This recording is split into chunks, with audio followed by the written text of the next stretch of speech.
thank you so much for being here.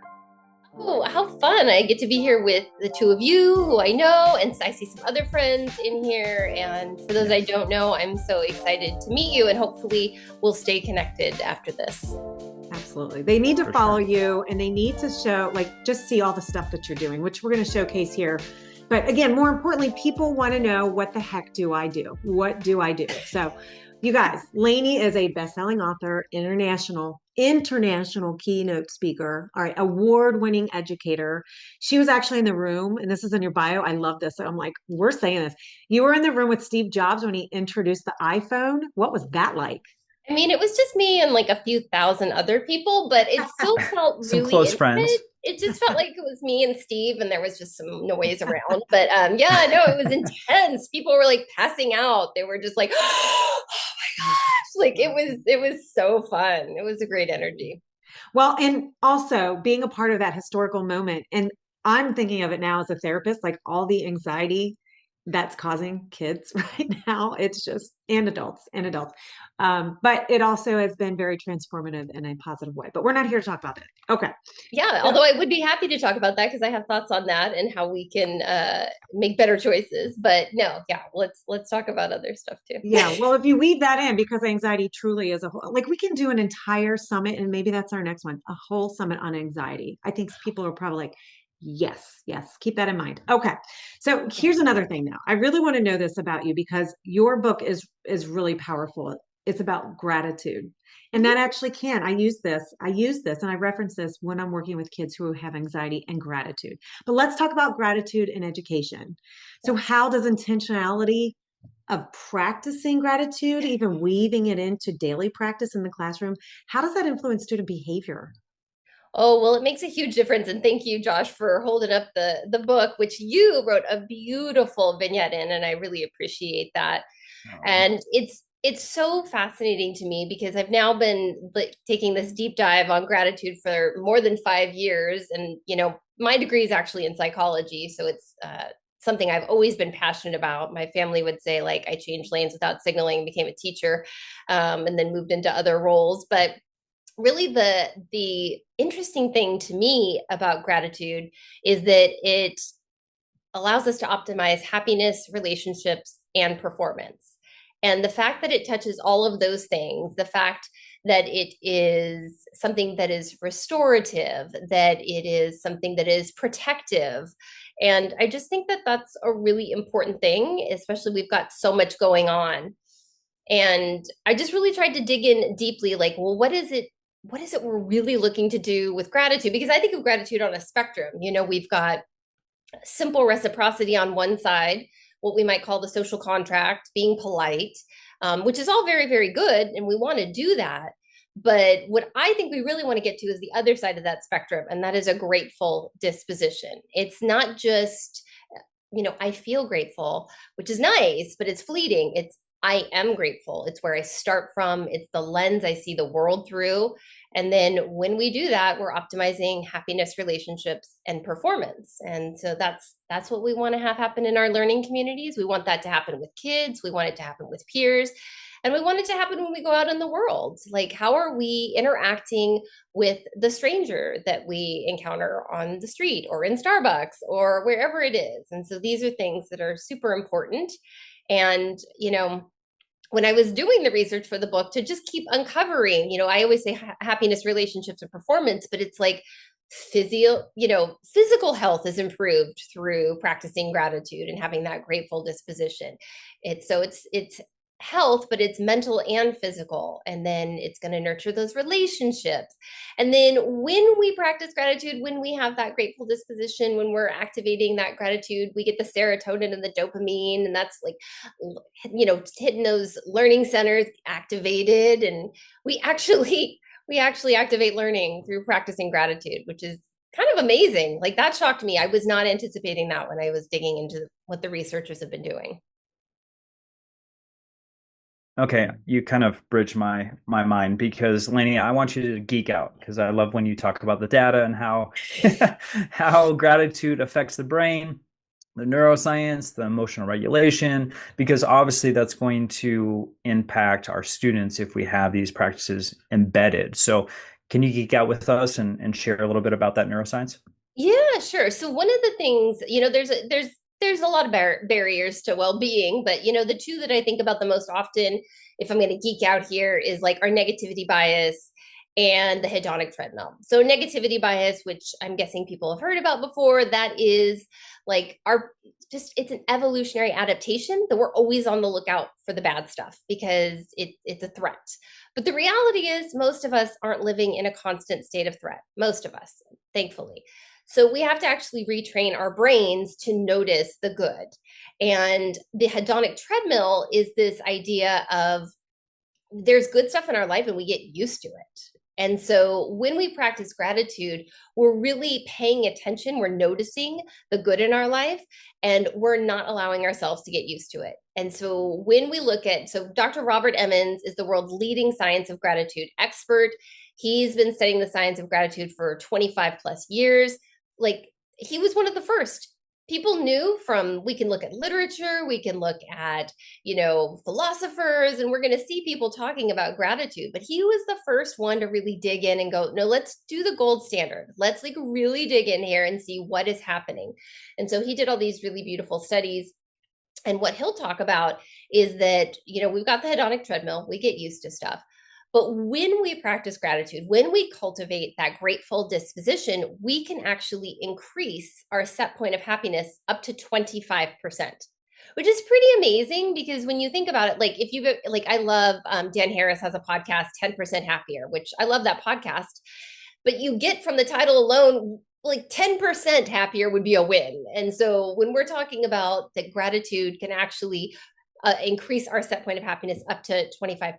That's pretty remarkable. That's a huge gains. And so that's how I keep talking about this subject. Yeah, no, that appeals to everybody though. We want to find that happiness. We want to find a simple way to do that. And so that's what I love. All right. So what stands out to you when you talk about stories that educators tell you all around the world? Like what's a powerful example of how gratitude actually transformed a whole learning environment? Oh gosh, that's a big question. There's so many. I mean, I think about, when we, just to geek out a little bit more on the science of it, we just know from a developmental psychology standpoint that basically from birth to about age 7, we can't actually reasonably expect gratitude to be like a consistent, reliable thing. They're just not there yet. They're still getting theory of mind where they understand that not everyone thinks exactly like they do. And then we get into kind of that 7 to 10 range where we start to see gratitude more consistently if it's been cultivated.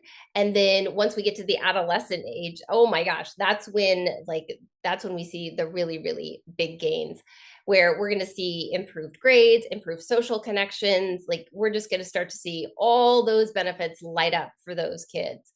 But, kind of thinking back to what Allison was saying, obviously we want to have gratitude with our kids. We also want to have gratitude with each other. And so in these learning communities, we want to make sure that everyone is feeling seen, heard, known, and valued. And when we do that, that makes a huge difference. And so I love to see kids being grateful to the adults, but I think we first have to model it and really have those examples. I love the John C. Maxwell quote, it's more caught than taught. And I think that's really something that applies to gratitude in particular, is that we're going to have this way of doing this in our community where people see it. So we can story tell about it, we can name it, we can do all these things. But now I think you were asking for a specific story. You're gonna have to give me a minute on that because I'm like, oh my goodness. But well, it's hard when you have a lot of them. I know you really work with a lot of people and do make an impact. So if it comes to mind, great. If not, it's fine. Well, I mean, I'll just tell you, like, this is how much it stays with you. Like, even just in the book, Evolving with Gratitude, Katie Novak writes a story of how she, as a child, a teacher showed her gratitude, like, saw things in her and would do these things, gestures, or would give her more time, or would do things with her that really just made her feel appreciated. And if it can stay with someone, I'm not going to reveal Katie's age here, but if it can stay with someone well into adulthood, I think that shows how profound it is. And so that's, I will, not trying to plug the book, but one of the best compliments I ever got from Evolving with Gratitude was that someone keeps it on their nightstand because they want to go back and reread the stories that the contributors have wrote. And it's like, yeah, it's not about me. It's that these people are telling, like Josh and other people are telling the stories of how gratitude has impacted their learning communities. And it's so profound. I do use it in my therapy sessions with adolescents because they love how it's all laid out. They love that it's unique that way and so easy, just so easy. So thanks for that. Thank you, Charlie. It's true. Well, we can plug another the other book that you have. That's a journal. I mean, so with that, Lainie, there's so many teachers and educators that are feeling overwhelmed and stressed. We all know that. So if we can kind of get into the research-backed strategies, I know that obviously the journal has a ton of things in here. Not that we can go through everything with that, but is there anything that you would recommend as far as, for an already full plate? Is there some gratitude practices that can help our teachers and educators that are viewing this? Well, there's a ton of different gratitude practices, and you can go to my website, and I've got a bunch of free ones there. The Bold Gratitude Journal was something I just really wanted to get out there because there's so many practices that people don't know about. And so there's one called counterfactual thinking, where you think of a person who's important in your life. You can do counterfactual for a relationship, or you could do counterfactual for an event if there was something really pivotal in your life that happens. And you go through this whole process of, you notice it, you think deeply about it. How did it come to you? What if it hadn't come to you? How does that make you feel? And then what can you do about it? And so the deepest gratitude practices, and this comes from Dr. Who's song out of University of North Carolina and her team, that if you want to think about a gratitude practice as just like, what are the pieces of it? It's notice, think, feel, and do. So notice the good. Think about, how did it come to you? Maybe it was others pouring into you. Maybe you did it for yourself, and that's fine too. Gratitude doesn't need to be self-effacing. And then how does that really make you feel? It's an opportunity to get some emotional granularity, right? Like really dig into, rather than just, it made me happy. Like it made me feel supported. It made me feel loved. It made me feel cherished, or things like that, to try and get some of that vocabulary built up. And then do. And so gratitude is a pro-social behavior, and what can we do to help others with it? So if you go into the Bold Gratitude Journal, you're going to see most of them, especially the deep practices, are going to follow the notice, think, feel, and do. But there are other ones that are lighter, and so kind of quicker, and can be done really, really fast. Yeah, and this is what I put this in the chat. That's what I use actually. So when we were saying book, but it's the journal. It's so digestible. Like it's so neat. So anyway, well, so let me tell you let me tell you a little more how the journal came to be, because I think it's really important to Josh's question. It's like, how do we bring this into our classrooms, right? And so we're very, very busy. We don't have time. In any time I gather with adults or kids, I use CASTLE's 3 signature practices: welcoming inclusion activity, engaging strategies, and then intentional close. So they actually say you can overdo it on gratitude. And so you're not going to make all 3 about gratitude, but you can make one about gratitude, right? And so where could we just bring it in, even if it's just a welcoming inclusion of activity of, you've got 30 seconds. I want you to think of something really awesome that happened today. And I want you to if you have an invitation, to turn and talk with your friends. I'm always using invitational language. I don't want anyone to feel like they are required to do something that has to do with SEL. I find that doesn't usually go as well as it could if they don't feel like they have any agency in it. So I do the 3 signature practices, and I really try and think about, where would gratitude fit best in there. Yeah, I love it. And it has to be practical. It has to be something they can use. So you teach that about like how to integrate it into a classroom, but I know you also do leadership. So how do you teach staff to actually integrate it to improve teamwork or their efficacy? I mean, how do you do that? Yeah, I mean, I still do the 3 signature practices anytime I'm getting a group of adults together as well. And it's something that sometimes almost feels harder with adults, because you have a little more like, if I'm the teacher, I can set I'm designing the lesson plan. But what we have to do as adults is make that a priority as well. So again, anytime I'm working with any group, I'm going to do the 3 signature practices. And I just think that's a really important thing, that we are very intentional in how we start and how we end, and of course what's in the middle. So that's been like my go-to. It's a really good habit to get into, that you're always just thinking about, what's my welcoming inclusion going to be? What's my engaging strategies going to be? What is my they used to call it optimistic closure. I'm still in the habit of that. It's intentional close now, because people were misled to believe that they would infer that it meant like you have to end on a positive, which it's really more about just thinking and reflecting back and then thinking forward about what's to come. So Absolutely. Well, it's great with depression. And when I work with kids and even adults, it's great because it gives that feedback loop. It gets that dopamine release. It gives that sensation of there's something to look forward to. There's something in life that I have to look forward to and have hope yeah. for.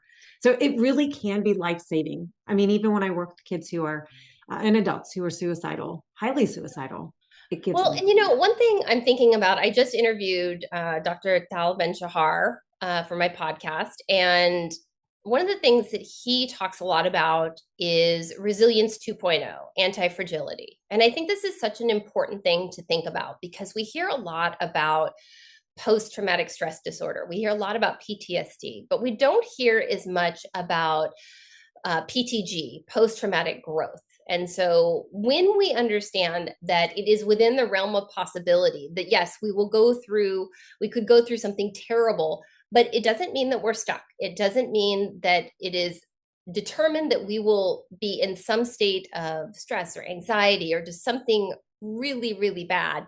And then even if we do end up in that post-traumatic stress, you are not stuck. You can actually move to not only resilience, but post-traumatic growth on the complete other end of the spectrum there. And I think, just one of the reasons I mentioned earlier that I changed lanes to that signaling, going from psychology to education, which obviously they are very close together. But this is where I'll date myself, when I was a psychology student, that was like not quite there with positive psychology yet. It was a lot about pathology. Let's put a label on what's wrong with people. And it has only been the last few decades that we have really leaned into what are the ways that we can actually help ourselves. And so I think that's a really important thing. And that's kind of what got me reinterested in taking the deep dive in the field of psychology. Awesome. All right. I know I'm looking at the time, but I'll have Charlie go through the free resources. I wanted you to talk about like the pro-social habits. So like for our school leaders or our educators that are with us today, if they're trying to address challenging student behavior, what role can gratitude play in building more of those pro-social habits? Well, again, I think it's the more caught than taught. It's also being intentional with our time. But one of the things that I think about a lot is how the people, kids and adults, who challenge us the most are often the one who need us the most, right? They're the ones who really need to be seen, heard, known, and valued. And one of the things I think about just in general of like, how do I respond? I live with a teen and a tween, and it's kind of like just saying hi could be like dropping a coin in the emotion slot machine. You just don't know what you're going to get, right? And so I'm always, Charlie, does that seem right to you? Yeah. Yeah. So, You know it. So we want to say hi. We want to make sure they feel seen, heard, known, and valued. We also need to be really careful in how we respond to bids for connection, because those bids for connection are not always pretty. And sometimes, again, the people who need us the most are going to challenge us the most, and those bids for connection are going to be unpleasant. And so I really look to the Gottmans for their work on this. And they talk about there's basically 3 ways to respond to a bid for connection. There's turning against, turning away, and turning toward.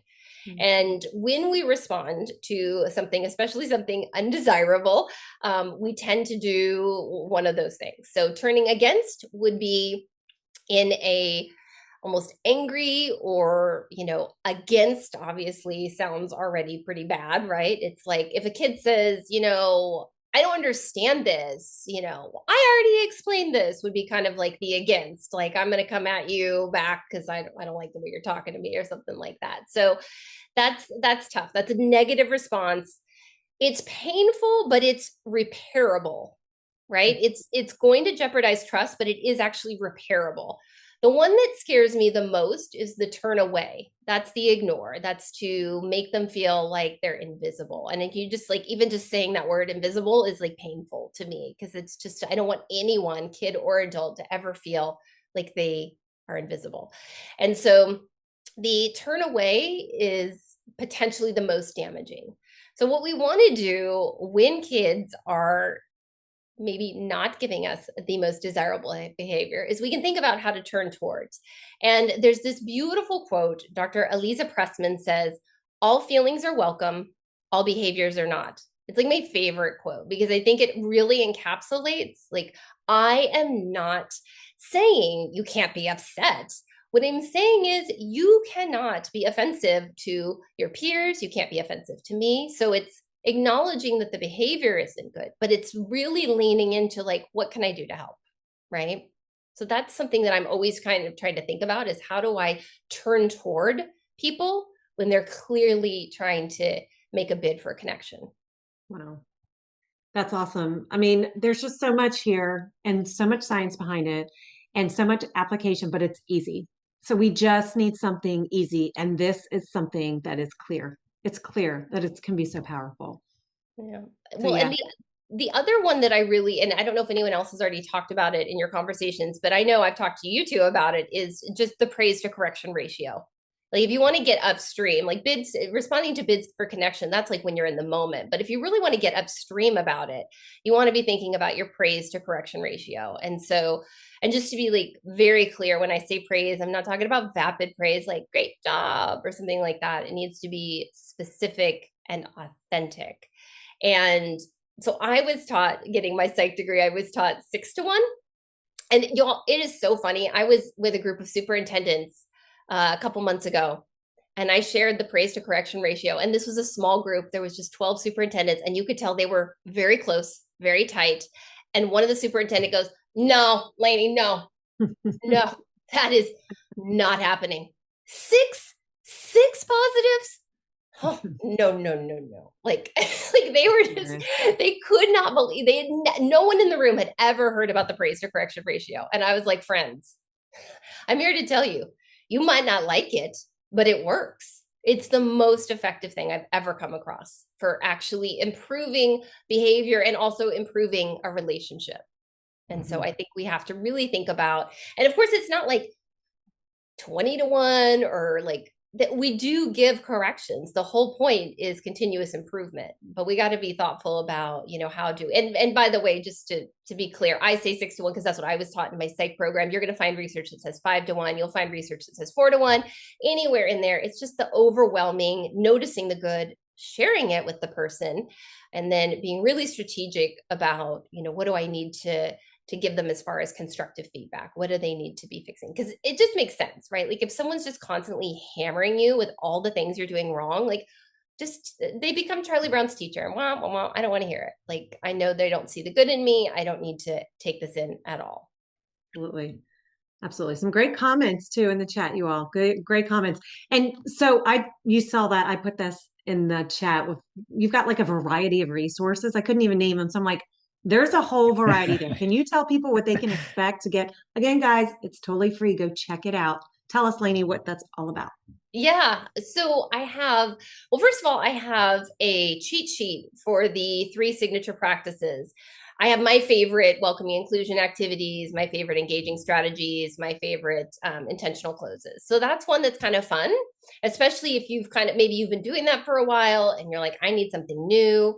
And then I also have in there like super fun stuff. I'm sorry. I mean, I'm a dork, so I call it fun, but there's one, sorry, I know I went off camera, but I wanted to grab them. These are gratitude dice. And so there's a set of them. They're printable. I printed on cardstock, but I've also printed it on just regular paper before. And so one of them is a 3 things. So it's like 3 peaceful things, 3 epic things, 3 kind things. So you roll the dice. on that one. And then this one is different topics, like, sorry, family. My spatial's off today. Family is one, places is one. So you can just roll it. And so mine is 3 unexpected things that were experiences.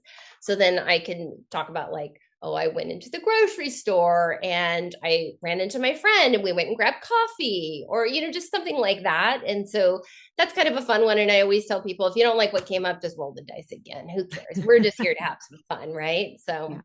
Give them something tangible. Yeah. So everything from free printables to, like I said, the resource with the 3 signature practices. I also have been playing with a really fun one, and I know I got to let y'all wrap up, but a really fun one about basically overcoming the things that get in our way from change. So like, if we want to like make a difference in our life, there's a few things that get in our way. One is like present bias, like I want what's comfortable now. One is identity friction, and like, wait, if I do this, does that mean like I'm not good enough? And so anyways, I have a whole Thrive worksheet that you can kind of go through and think about, like, here's the thing I want to do, here's the potential, here's probably the barrier for me, and here's how I overcome that barrier. So like, if it's present bias, like I don't want to do it because it's not fun right now, then I highly recommend you incorporate what's called temptation bundling, which is this super cool strategy that I got from Katie Milkman, Dr. Katie Milkman out of UPenn.